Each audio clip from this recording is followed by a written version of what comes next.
100નો option છે ABCDમાં છે કે નથી, તો એ હું જોઈશ. બરાબર, તો શું થશે કે વારે ઘડીએ રિપીટેડલી ખાસ કરીને રિઝનિંગ અને મેથ્સમાં 70 સવાલ છે એની તમારે ડોકું છે ને આમ જ ધૂણતું હશે. જો આમ ઉપર તમે જોયું, પછી નીચે રફ શીટમાં જોયું, સ્ક્રીન ઉપર જોયું, પછી પાછું રફ શીટમાં જોયું, આમ ઉપર નીચે કરતું કરતું માથું તમારું એવી રીતે જ મૂવમેન્ટ થતી હશે.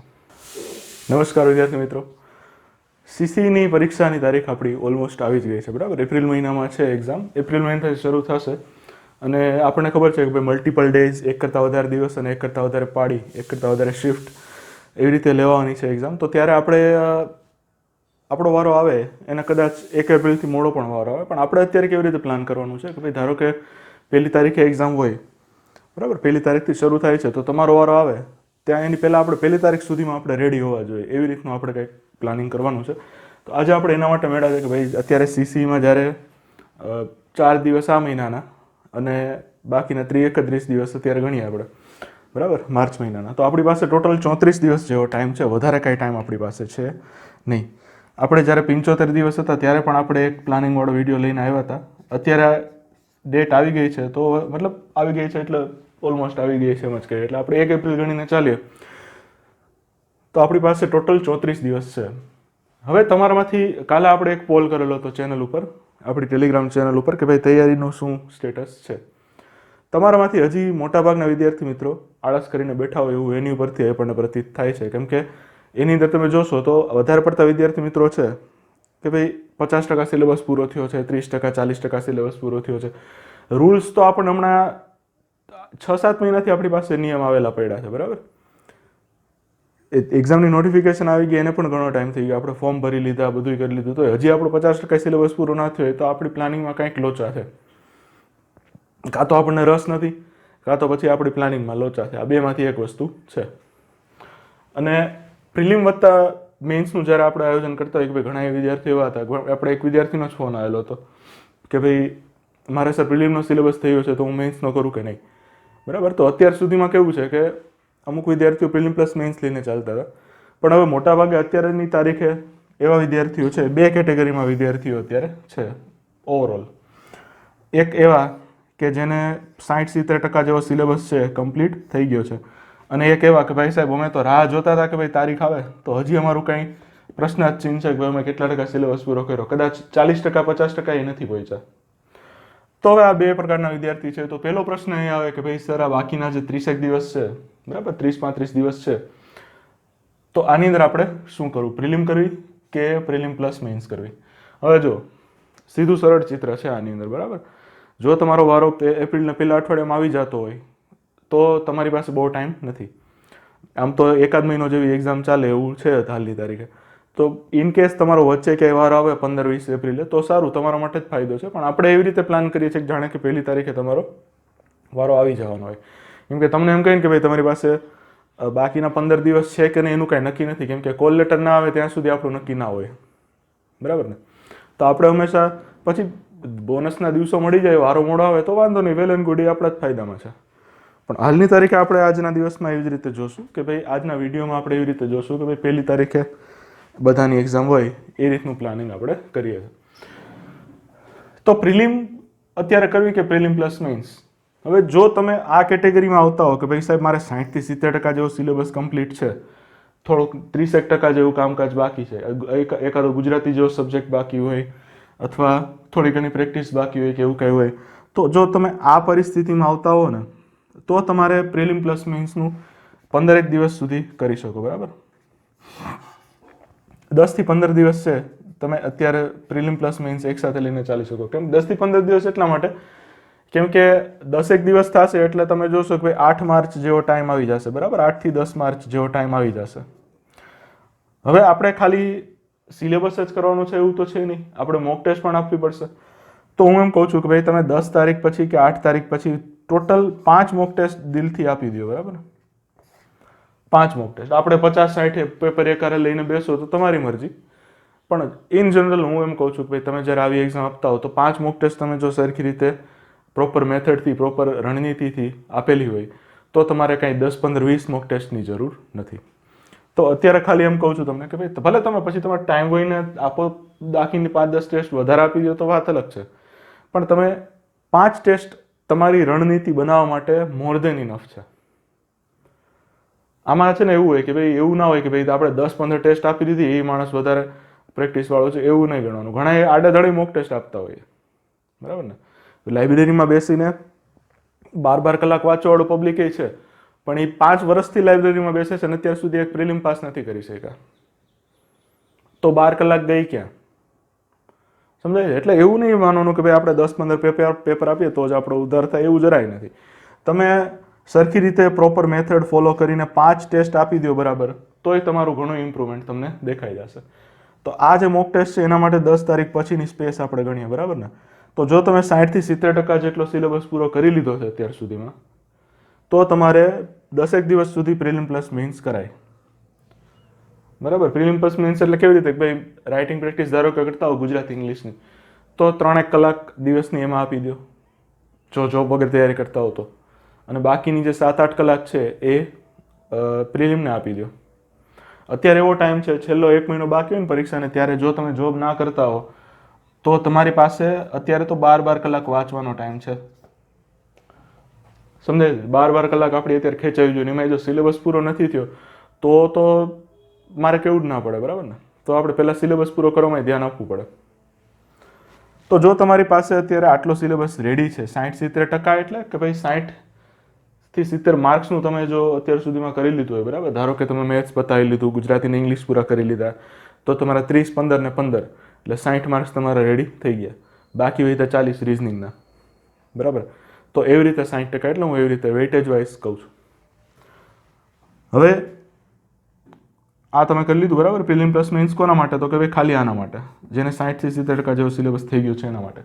હવે જે એવા હતા કે ભાઈ સાહેબ આપણે તો તારીખ આવે એની રાહ જોતા હતા, હવે તારીખ આવે પછી કંઈક આપણને જોમ જુસ્સો ચડે, તો આવા વિદ્યાર્થીને આપણને એમ થાય કે આને શું કહેવું.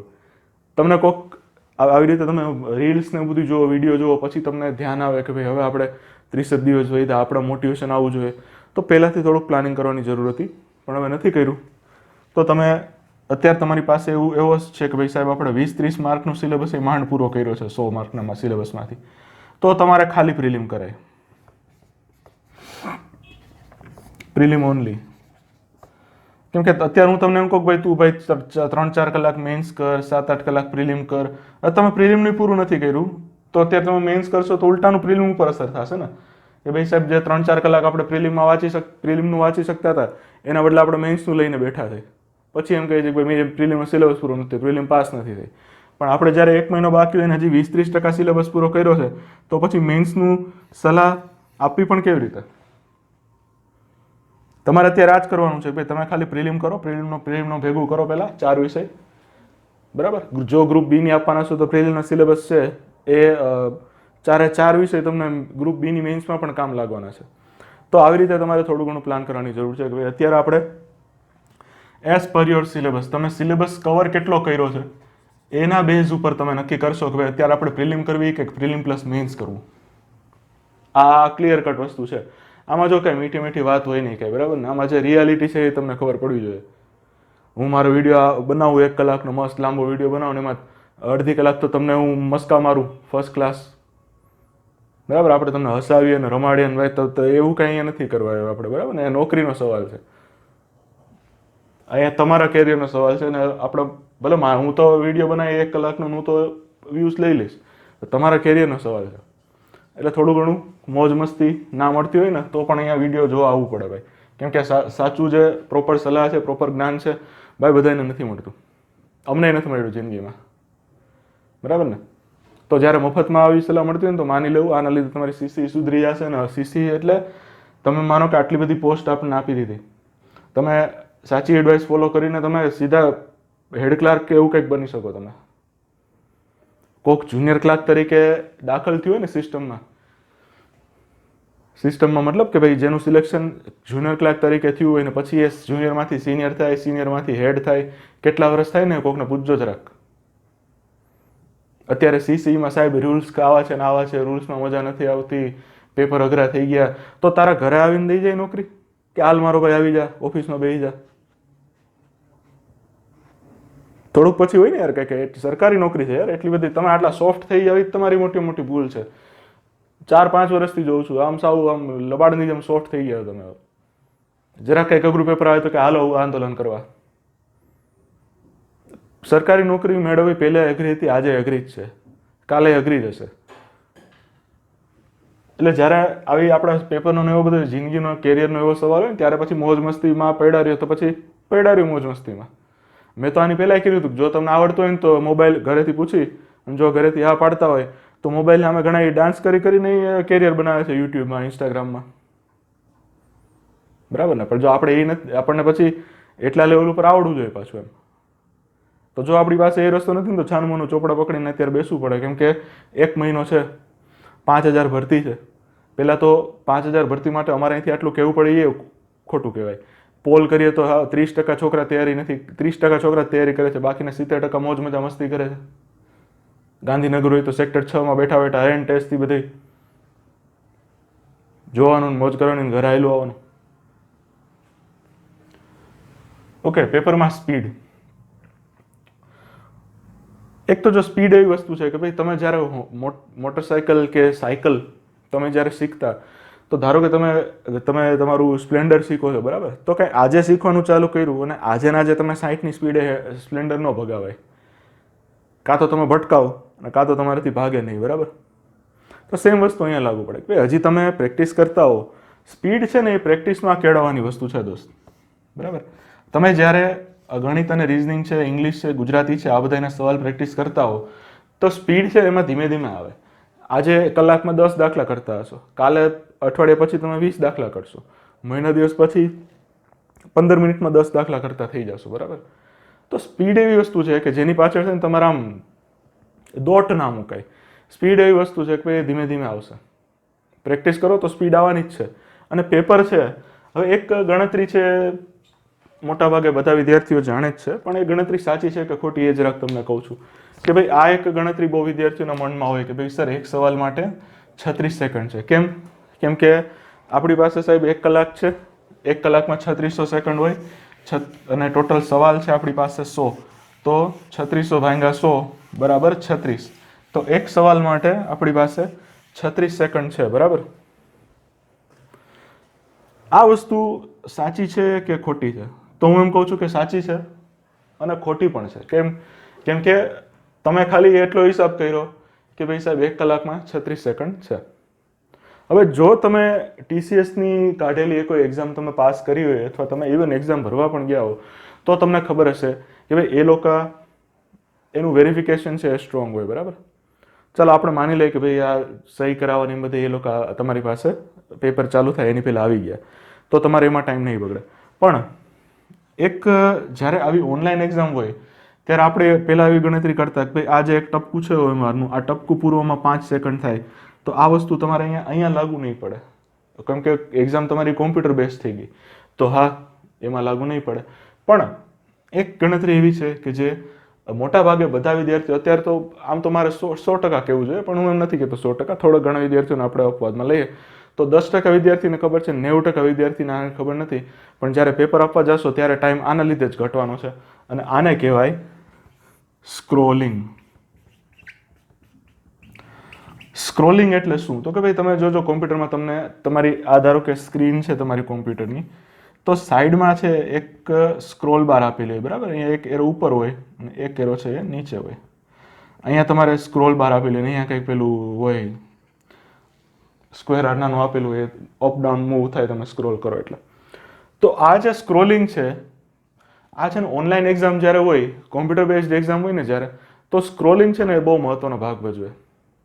હવે જોજો આપણે પહેલાં શું કરતા કે ભાઈ OMRની પરીક્ષા હતી ને તો કે ભાઈ 100% આવા ટીક કરવાના છે, તો 100 × 5 એટલે 500, અને 500% એટલે કેટલી મિનિટ થઈ? તો કે ભાઈ ઓલમોસ્ટ 8 થી 9 મિનિટ થઈ. 8 થી 9 મિનિટનો ટાઈમ આપણો ખાલી ટપકા પૂરવામાં જતો. ક્યારે? જ્યારે OMRના પેપર હતા ને ત્યારે. હવે OMR તો નીકળી ગઈ, પણ આ જે CBRT છે એની અંદર તમારો સ્ક્રોલિંગમાં ટાઈમ વેસ્ટ થશે. એ કેવી રીતે? તો કે ભાઈ જો તમારી પાસે, તમે વિષયવાર જુઓ તમારી પાસે શું છે, તો તમારી પાસે ગુજરાતી છે તો એની અંદર કોમ્પ્રિહેન્શન છે, બરાબર. એની અંદર તમને પેરેગ્રાફ આપશે, એની અંદર પેરેગ્રાફ ઉપરથી તમારે જવાબ આપવાના. સેમ વસ્તુ તમારે ઇંગ્લિશમાં પણ છે કે ભાઈ ઇંગ્લિશમાં પણ તમને પેરેગ્રાફ આપશે, એની ઉપરથી તમારે સમજીને જવાબ આપવાના. હવે માનો કે પેરેગ્રાફ લાંબા પૂછાઈ ગયા ને એ જે પૂછાતા હોય છે આવી એક્ઝામમાં, અને આપણને એમ જ છે, ગુજરાતના વિદ્યાર્થીઓને એમ જ છે કે ભાઈ આપણે પેરેગ્રાફ તો કરી લેશું, પણ પેરેગ્રાફ છે એની તમારું વાંચવામાં ટાઈમ જાય. એક તો જો આટલો મોટો પેરેગ્રાફ છે, બરાબર, ધારો કે અહીંયા તમારો સવાલ લખ્યો કે ભાઈ આપેલા પેરેગ્રાફ ઉપરથી જવાબ આપો. અહીંયા આ પહેલો પેરેગ્રાફ, અહીંયા બીજો, અને આ બીજો પેરેગ્રાફ છે એની એક બે લાઈન નીચે હશે, તો તમારે આને બટનને અહીંયા લઈ આવવું પડશે, બરાબર. આ જે માહિતી છે એને ઉપર લઈ આવવી પડશે, તો નીચે જે લખેલું છે એ વસ્તુ ઉપર આવશે. પછી તમે એનો જવાબ એને તમે વાંચશો. માનો કે 3 પેરેગ્રાફ છે તો એક પેરેગ્રાફ તો સ્ક્રીનમાં નીચે છુપાયેલો હશે, આને તમારે સ્ક્રોલ કરીને ઉપર લઈ આવવો પડશે. હવે જ્યારે તમે આને સ્ક્રોલ કરો છો, બરાબર, તમે આ સ્ક્રોલ કર્યું તો મતલબ તમે અહીંથી માઉસના પોઇન્ટરને અહીંયા લઈ ગયા, તમે આ સ્ક્રોલ કર્યું, આની પાછળ તમારી 2 સેકન્ડ છે એટલો ટાઈમ તમારો આની અંદર જશે. હવે આવા આપણને પૂછાવાના છે ગુજરાતીમાં અને ઇંગ્લિશમાં બેયમાં. અને આ તો પેરેગ્રાફની વાત થઈ, પણ અમુક સવાલ એવા હશે જેમ કે ધારો કે રીઝનિંગ છે ને, તો આની અંદર વિઝ્યુઅલ રીઝનિંગ છે. વિઝ્યુઅલ રીઝનિંગમાં શું હોય, આકૃતિ ઉપરથી તમારે જવાબ આપવાના છે, બરાબર. તો ધારો કે આ તમારી સ્ક્રીન છે, અહીંયા તમને 1, 2 અને 3 અને 4 આકૃતિ આપી દીધી, અને આપણને એમ કીધું કે ભાઈ અહીંયા 5મી આકૃતિ છે એ કઈ આવે. હવે આ 5મી આકૃતિ જોવા માટે આપણે શું કરવું પડશે, ઓપ્શન જોવા પડશે. તો અહીંયા તમારો ઓપ્શન એ, અહીંયા બી, અહીંયા સી અને અહીંયા ડી. તો તમે જોશો કે તમારી સ્ક્રીન ઉપર તો તમને વધીને 1 કે 2 ઓપ્શન દેખાતા હશે આકૃતિવાળા સવાલમાં.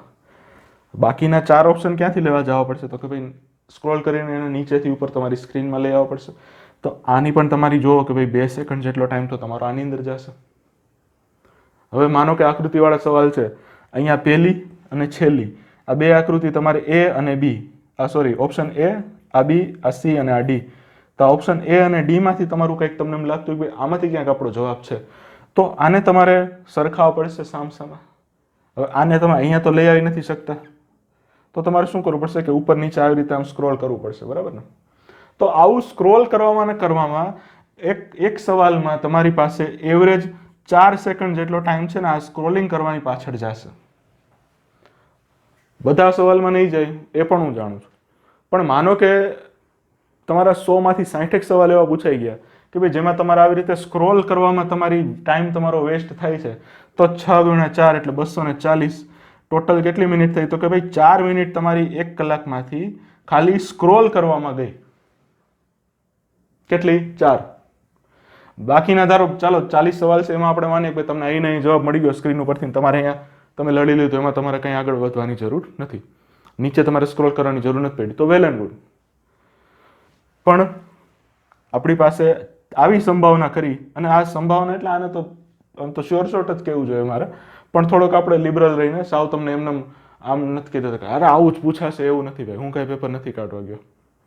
પણ આ અમારો જે એક્ઝામ દેવાનો અનુભવ રહ્યો છે ને, એક્ઝામ પાસ કરવાનો જે અનુભવ રહ્યો છે એની ઉપરથી કે આવા જ્યારે સવાલ પૂછે ને કોમ્પ્રિહેન્શન, અથવા આવી આકૃતિવાળા રીઝનિંગના સવાલ, અથવા ઇવન ડેટા ઇન્ટરપ્રિટેશન, તો આ બધામાં છે ને આકૃતિ જોવામાં ઉપર નીચે સ્ક્રોલ કરવામાં બહુ ટાઈમ જાય. તો આ તો આપણો આ થયો, બરાબર. તો આપણી પાસે હતી કેટલી મિનિટ? 60 મિનિટ હતી. એમાંથી આપણે 4 મિનિટ કેની કાઢી? સ્ક્રોલ કરવાની કાઢી. હવે તમે સ્ક્રોલ કરી લીધું, બરાબર, ચલો વાંધો નહીં, 4 મિનિટ થઈ, બાકીની વૈધી આપણી પાસે હજી 56 મિનિટ છે. હવે જો એક સેકન્ડની કિંમત છે જિંદગીમાં અને એક્ઝામમાં. હવે અહીંયા જે પરીક્ષા છે, તમે અત્યાર સુધી કેવી રીતે ભણતા હતો કે ભાઈ આપણે એક હાથમાં આપણી બેન્ચ છે, આ સાઈડ તમારી OMR હતી, આ સાઈડ તમારું ક્વેશ્ચન પેપર હતું, બરાબર. તો તમે શું કરતા કે ભાઈ અહીંયા ક્વેશ્ચન પેપરમાંથી જોયું અને અહીં આપણે અહીંથી આમ જ ટીક કરી દેતા, બરાબર. માથું છે આમથી આમ જ હલતું ખાલી, અથવા ઇવન આંખો જ હલતી ખાલી, અહીંથી આમ તમે જોઈ લીધું, આમ બસ એટલો ફેર પડી ગયો, અને એમાં આપણે જવાબ લખી લીધો. હવે અહીંયા તમારે શું કરવાનું છે, તો કે ભાઈ ધારો કે હું અહીંયા આમ બેઠો છું, બરાબર, આવી રીતે હું બેઠો છું પરીક્ષા આપવા, અહીંયા મારી સામે આમ સ્ક્રીન છે, કીબોર્ડ તો હાલશે નહીં, એટલે કીબોર્ડ તો તમારું CPU ની ઉપર જ હશે, બરાબર, એમાં તમારે કાંઈ કરવાનું નથી. તમારી પાસે છે શું, તો કે ભાઈ સામે સ્ક્રીન છે, હાથમાં માઉસ છે, અને તમને એ લોકો રફ શીટ આપશે, જે બ્લેન્ક પેપર હોય, બરાબર, એની પર સિક્કો મારીને આપશે, એની પર તમારે તમારું નામ, તમારો કોમ્પ્યુટરનો નંબર, તમારો રજિસ્ટ્રેશન નંબર, તમારો કોમ્પ્યુટરનો નંબર, બરાબર, એ લેબનું નામ, એ બધું તમારે લખીને એની અંદર ભરવાનું હોય. એ તમે ભરી લીધું. પછી તમે અહીંયા ટેબલ તમારું અહીંયા છે, તમે અહીંયા રફ શીટ લઈને બેઠા, સામે મારી સ્ક્રીન છે, અહીંયા મારી રફ શીટ છે, બરાબર. અહીંયા ધારો કે મારી સામેથી રકમ જાય છે, તો અહીંયા હું શું કરીશ કે ભાઈ પહેલાં અહીંયા રકમ જોઈશ, પછી હું નીચે દાખલો ગણીશ. પછી મને દાખલા ગણતા ગણતા મને એમ લાગ્યું કે અહીંયા કંઈક ઓપ્શન જોવા પડે એમ છે કે ભાઈ મારો જવાબ ધારો કે 100 આવતો હોય, તો 100નો ઓપ્શન છે ABCDમાં છે કે નથી, તો એ હું જોઈશ, બરાબર. તો શું થશે કે વારે ઘડીએ રિપીટેડલી, ખાસ કરીને રિઝનિંગ અને મેથ્સમાં 70 સવાલ છે એની તમારે ડોકું છે ને આમ જ ધૂણતું હશે. જો આમ ઉપર તમે જોયું, પછી નીચે રફ શીટમાં જોયું, સ્ક્રીન ઉપર જોયું, પછી પાછું રફ શીટમાં જોયું, આમ ઉપર નીચે કરતું કરતું માથું તમારું એવી રીતે જ મૂવમેન્ટ થતી હશે. આમાં શું થાય કે ભાઈ આના લીધે પણ તમારો થોડોક ટાઈમ ખપે. જેમ આપણે આમ કીધું કે ભાઈ અહીંયા જો સ્ક્રોલિંગમાં તો 4 સેકન્ડ જ જાતી હતી આપણી એક સવાલમાં, પણ ક્યુમ્યુલેટિવ ઇફેક્ટ છે, બરાબર ને, સરવાળે અસર શું થાય છે એને આપણે ધ્યાનમાં લેવી પડે. એ અસરને આપણે અહીંયા ધ્યાનમાં લઈએ તો આ જે તમારી જે મૂવમેન્ટ છે, તમે ઘડીક ઉપર જોવો છો, ઘડીક નીચે જોવો છો, ઘડીક ઉપર જોવો છો, ઘડીક નીચે જોવો છો, અને એ જોવું પડશે. કેમ કે આપણે કોમ્પ્યુટર બેઝડ એક્ઝામ છે, એટલે આપણે લખતા હોય નીચે, કોમ્પ્યુટર આપણું અહીંયા હોય, તો એમ મૂવમેન્ટ તમારી થવાની જ છે, એમ તમારો ટાઈમ જવાનો જ છે. હવે આ ટાઈમ માનો કે તમારો, આપણે ખાલી મેથ્સ રિઝનિંગ પૂરતું જ ગણીએ, બધાય સવાલમાં આવી રીતનું નહીં થાય. ખાલી આપણે મેથ્સ રિઝનિંગ પૂરતું ગણીએ તો આવી રીતે માનો કે 3 થી 4 સેકન્ડ આવી રીતે વેસ્ટ થતી હોય, તો આપણે 4 સેકન્ડ લઈએ તો 70 ગુણ્યા 4, 7 ચોક 28, બરાબર. આ કેટલી મિનિટ થાય તો કે ભાઈ 6 4 24, 6 5 30, તો 5 મિનિટ જેવો ટાઈમ છે તમારો આ જે મૂવમેન્ટ છે આની અંદર થશે. ઓકે, એક સવાલની 5 સેકન્ડ એવી રીતે. આવા સવાલ આપણી પાસે આમ તો 70 છે, પણ આપણે 5ના બદલે 4 સેકન્ડ ઓછી ગણી એક, અને 7 ચોક 28 કર્યા, એના ભેગા 60 કર્યા, તો તમારી પાસે આવો કંઈક જવાબ આવશે. 4 અને 5 9 મિનિટ હતી આપણી પાસે, 60 મિનિટ વધી આપણી પાસે 51 મિનિટ. 51 મિનિટ વધી આપણી પાસે. બહુ આપણે કરતા એમ કરતા હતા કે ભાઈ આપણી પાસે તો સાહેબ 36 સેકન્ડ છે, 36 સેકન્ડ છે, આપણે આવીને ઉભા રહી 51 મિનિટે, બરાબર. તો આ ગણતરી છે આપણી થોડીક આ ગણતરી છે એને એડિટ કરવાની જરૂર છે, મોડિફાય કરવાની જરૂર છે. 36 સેકન્ડનો ટાઈમ તમારી પાસે ટોટલ કદાચ નહીં આવે, પણ આનો પણ એક રસ્તો છે.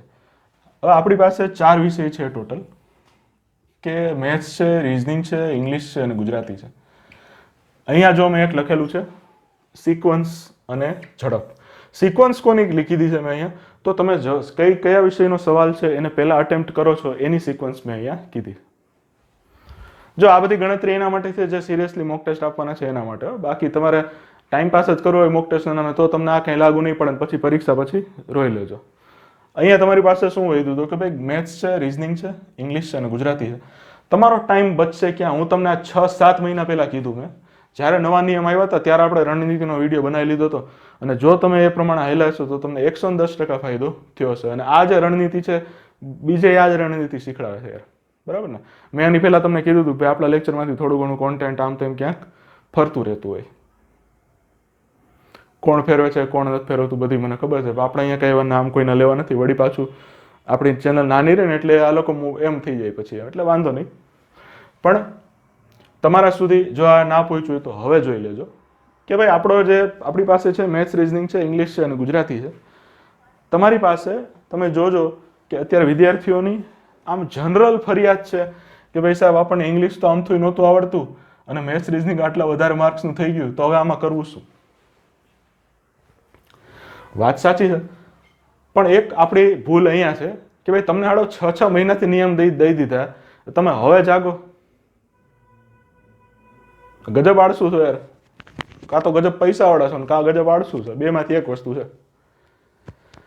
એટલે આ જે ઇંગ્લિશ છે અને ગુજરાતી છે આના 15 માર્ક્સ છે, બરાબર. પણ તમે જો અહીંયા પ્રોપર તમારું સારું પરફોર્મન્સ હશે, તમે જો આની અંદર વધારે તમારી ગ્રીપ હશે, તો તમે આ ઇંગ્લિશ અને ગુજરાતીનો સેક્શન છે એ તમે ઓછામાં ઓછું, મતલબ ચલો વધારેમાં વધારે તમે 10 મિનિટની અંદર આ જે આખો સેક્શન છે ને એને પૂરો કરી શકો. આપણે હમણાં રિસન્ટલી ઇંગ્લિશની એક ટેસ્ટ લીધી હતી, એની અંદર તમે જોશો મેં 30 મિનિટ આપેલી હતી 50 સવાલ માટે. હવે ઘણા વિદ્યાર્થીઓએ 30થી ઓછી મિનિટમાં પણ આ વસ્તુ કરી દીધી. તો થાય જ છે. અમે જ્યારે પેપર એટેમ્પ્ટ કરતા તો અમારી પાસે એસએસસીની એક્ઝામ છે, તો ધારો કે 25 સવાલ આપણને આપ્યા, તો આ 25 સવાલ કરતા મેક્સિમમ 6 થી 7 મિનિટ લાગે 25 સવાલ કરતા. તો તમારી પાસે આ જે આખો સેક્શન છે ગુજરાતી અને ઇંગ્લિશનો, આને હું ઘટાડીને કહું ને તો તમારે આ જે બે સેક્શન છે એ તમારા 10 મિનિટની અંદર તમારા પૂરા થઈ જાય. આ જે 4 વિષય છે આની રણનીતિ આ જ છે એક્ઝામની, કે ભાઈ તમારે જો ગણિત અને રિઝનિંગમાં વધારે ટાઈમ જોતો હોય તો બીજા 2 વિષયમાં ટાઈમ ઓછો લ્યો, એને તમે ફટાફટ અને સારી એક્યુરસીથી પૂરા કરો,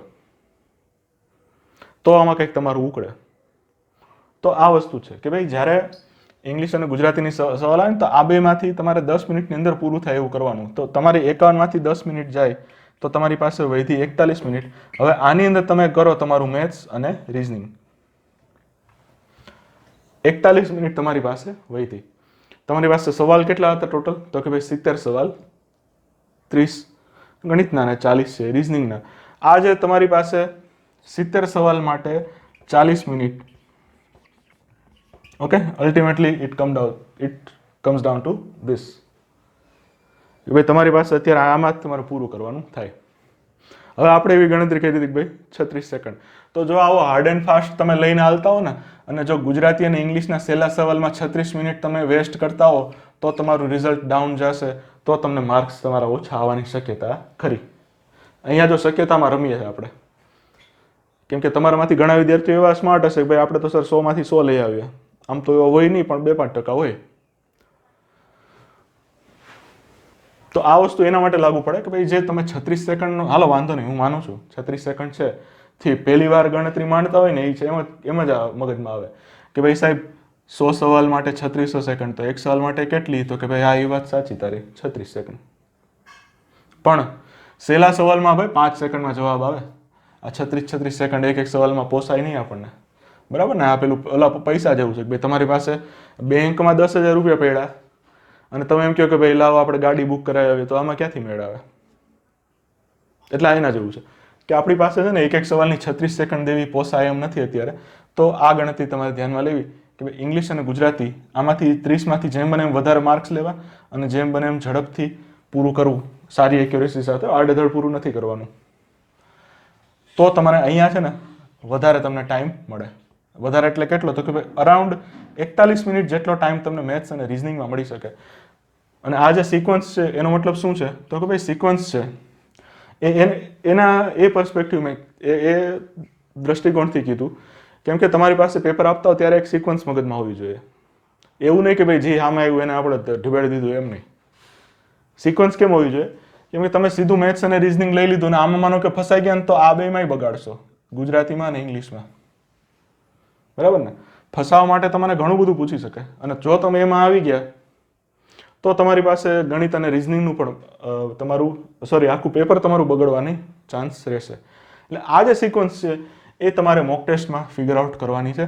આ તમારે મોક ટેસ્ટ તમે જ્યાં આપતા હો, મોક ટેસ્ટ તમે આપતા હો ને ત્યારે તમારા મગજમાં આ જે સિક્વન્સ છે એ હોવી જોઈએ કે ભાઈ હું આટલું જ કરીશ, આવી રીતે જ તમારી મોક ટેસ્ટ આપીશ. તો આ જે મોક ટેસ્ટમાં તમે જે આપશો ને એ તમારે અહીંયા પાછું પેપરમાં રિપીટ કરવાનું છે. એટલા માટે મોક ટેસ્ટનું મહત્વ છે આપણા માટે. આપણે મોક ટેસ્ટની વાત કરીએ છીએ તો તમને ખબર હશે કે આપણી પણ મોક ટેસ્ટ લોન્ચ થયેલી છે, બરાબર? આ જે મોક ટેસ્ટ છે એમાં તમને આપણું પેકેજ છે એની અંદર તમને 5 મોક ટેસ્ટ મળવા પાત્ર છે. જો 10, 15, 20 મોક ટેસ્ટ આપવાની મારી દ્રષ્ટિએ તો જરૂર નથી. તમે પછી પેપર સોલ્વ કરતા હો તો વાત અલગ છે. બાકી જો તમે પેલું એક જગ્યાએ બેસીને જેવી રીતે મોક ટેસ્ટ આપતા હો, અને જો તમે મોક ટેસ્ટ 10, 15, 20 તમારે મોક ટેસ્ટ આપવી હોય તો તમારી પાસે એટલા દિવસ પણ હોવા જોઈએ ને. ધારો કે આજે ટેસ્ટ આપી તમે, બરાબર? આજે તમે ટેસ્ટ આપી ધારો કે, તો તમે ધારો કે 15 ટેસ્ટ આપવાના હો તો તમે કંઈ રોજ આપતા હો તો તમારી પાસે એક ટેસ્ટમાંથી બીજી ટેસ્ટમાં જે કંઈ તમે શીખાવો, જે કંઈ તમારી લર્નિંગ્સ હોય એને એપ્લાય કરવાનો ટાઈમ જ ક્યાં મળશે, બરાબર? તો તમારે અહીંયા શું કરવાનું છે? તો કે ભાઈ 5 ટેસ્ટ આપો એ પણ ઇનફ છે, મોર દેન ઇનફ છે જો સરખી રીતે આપો તો. બાકી તમે આડેધડ આપતા હો તો તમારું 15 મોક ટેસ્ટ પણ ઇનફ નહીં થાય. તો અહીંયા આપણી જે 5 મોક ટેસ્ટ છે એ આપણે તમારા માટે અવેલેબલ કરાવી છે. 299 વેલિડિટી છે એ તમારી રહેશે એક્ઝામ છે આવે છે ત્યાં સુધી. અને તમને આની અંદર શું મળશે તો કે ભાઈ 5 મોક ટેસ્ટ મળશે પ્લસ એનાલિસિસ માટેના જે સેશન છે એ તમને મળશે. કેમ કે તમને ટેસ્ટ આપી દે અને તમે ટેસ્ટ ભરી લ્યો અને તમે એન્ડ ટેસ્ટથી બેસી જાઓ ઘરે, એમ ના હોય. તમને થોડુંક એનાલિસિસ કરાવવું પડશે ને તમને થોડુંક આની અંદરથી કઈ રીતે તમારી ગાડી હાલે એમ હતી એ તમને શીખડાવવું પડે. અને એના માટે આપણે અહીંયા બેઠા છે. તો એ તમને સેશન્સ છે એ બનતા સુધી લગભગ ક્યાંય મળતા નથી હોતા, પણ આપણે તમને અવેલેબલ કરાવશું. હું જ સેશન કરાવીશ, બરાબર. સવાલ પણ હું જ કાઢવાનો છું, જેથી આપણે ક્વોલિટી છે, લેવલ છે એ મેન્ટેન થાય. અને કયા ટોપિકમાંથી કેટલા માર્ક્સનું પૂછાશે તો કે ભાઈ આનું કાંઈ તમારું ફિક્સ ના હોય યાર, બરાબર ને. આ જે તમારી વૃત્તિ છે કે ભાઈ ફટાફટ આપણે જોઈ લઈએ કે આમાંથી આટલું પૂછવાનું, એવું કાંઈ ના હોય. તમારું જે વેટેજ છે એ ફિક્સ નથી. તમને 10 ટોપિક આપી દીધા ને એમ કરી દીધું 40 માર્ક્સ. તો ઇંગ્લિશ છે, ધારો કે આની અંદર તમને 10 માર્કનું વોકેબ પૂછી લીધું, તમે એમ નહીં કહી શકો કે ભાઈ આ તો અમારા સિલેબસની બહાર આવી ગયું, બરાબર. તો એવી જે કંઈ મોહમાયા છે એની અંદર તમારે પડવું નહીં. બધા ટોપિક કરો, કાંઈ પણ સ્કીપ કરતા પહેલાં એમ વિચાર લેજો કે ફિક્સ વેટેજ આપેલું નથી, પછી આપણે છેલ્લે ફસાઈ જાય એવું થાય. ઓકે. અને જ્યારે સ્પર્ધાની વાત આવે તો જો તમે કદાચ મહેનત નહીં કરતા હો, પણ બહાર ઘણા કરવાવાળા બેઠા છે. એવું નથી કે ભાઈ સરકાર પાસે માણસોની કમી છે, બરાબર. આપણને એમ હોય કે ભાઈ 7 ગણા એટલે 35-40 હજાર વિદ્યાર્થીઓ છે, આ કેવી રીતે લઈ આવશે, પેપર છેલ્લા જ કાઢવા પડશે. તો એવું જરાય નથી. અઘરા પેપરમાં 35-40 હજાર છોકરા આવા બેઠા જ હોય. મીડિયમ હોય ને એમાંય તમને એમ હોય કે ભાઈ ખાલી ઇઝીમાં, તો કે ઇઝીમાં એવું થશે કે ભાઈ વધારે સ્કોર લઈ આવવો પડશે, બરાબર ને. 100માંથી તમારે 60-70 લઈ આવવા પડશે સહેલું પેપર હશે તો પછી એવું છે. એટલે આપણે ક્યારેય એવા ફાંકામાં નહીં રહેવાનું કે સ્પર્ધા તો ક્યાં છે ભાઈ. બહાર જઈને જો તો ખબર પડે કેવી સ્પર્ધા છે. ગાંધીનગરમાં કંઈક લાઇબ્રેરીનું ઉદ્ઘાટન થવાનું છે, બરાબર. આ જોઈ લેજો કેટલા દિવસમાં એ લાઇબ્રેરી ફૂલ થઈ જાય. સરકારી લાઇબ્રેરીની વાત છે, પ્રાઇવેટ તો ઘણી છે. એટલે આવું છે યાર. એટલે તમે આવી મહેનત તમે કરવી જ પડશે. સ્પર્ધા છે તમારી બહુ છે, બરાબર. આપણે તમને રિવિઝન માટે ધારો કે તમારે પહેલી તારીખ સુધીની આપણે રિવિઝન માટેની સ્પેસ આપી, બરાબર. પણ ધારો કે તમારું 4-5 એપ્રિલે પેપર હોય તો પછી છે ને તમારે ટાઈમ ટેબલને થોડુંક આગળ ખસકાવી લેવું કે ભાઈ 25 કે 26 માર્ચ સુધી નવો કોન્ટેન્ટ છે આપણે ભણશું અને અહીંયાથી આપણે રિવિઝન છે સ્ટાર્ટ કરશું. કેમ કે રિવિઝન માટે થોડીક સ્પેસ તમારે રાખવી પડશે. તમે ડાયરેક્ટ ટેસ્ટ આપવા પહોંચી જાઓ એનો કંઈ મતલબ નથી. પછી ત્યાં જઈને અખતરો કરો ને પછી એમ કહો કે યાર આપણે ફસાઈ ગયા, બરાબર ને. તો એવું આપણે કરવાનું નથી જરાય. અને જે મોક ટેસ્ટ છે એ 5 મોક ટેસ્ટ આપણે અવેલેબલ કરાવી છે 299ની અંદર, બરાબર. તો આનો તમને ફાયદો 100% થશે. એટલે આવું છે. મેઇન આ જ છે વસ્તુ કે ભાઈ તમારે જો કાંઈ ક્વેશ્ચન હોય તો તમે કોમેન્ટ સેક્શનમાં પૂછી શકો છો. થોડુંક આપણું આ મોબાઈલમાં રેકોર્ડિંગ થતું હોય એટલે થોડું ઘણું વિડીયો આમ તેમ થઈ ગયો છે આજે, પણ કાંઈ વાંધો નહીં. તો આ જ છે તમારા માટે, બરાબર. અને પહેલાં ખાસ આ નક્કી કરી લેજો કે તમારે પ્રિલિમ કરવી અત્યારે કે પ્રિલિમ પ્લસ મેઇન્સ. તમારે કેટલો સિલેબસ પૂરો થયો, કેટલો સિલેબસ બાકી, અને જે બાકી છે એ કેટલા દિવસમાં પૂરો થશે, એનો બધાનો હિસાબ કિતાબ કરીને આગળ વધવું. ઓકે. આટલું છે આજના લેક્ચરમાં. બાકી મળશું નેક્સ્ટ લેક્ચરમાં. ત્યાં સુધી કંઈ ક્વેશ્ચન હોય તો કોમેન્ટ સેક્શનમાં અથવા વોટ્સએપમાં પૂછી શકો છો. મળીએ.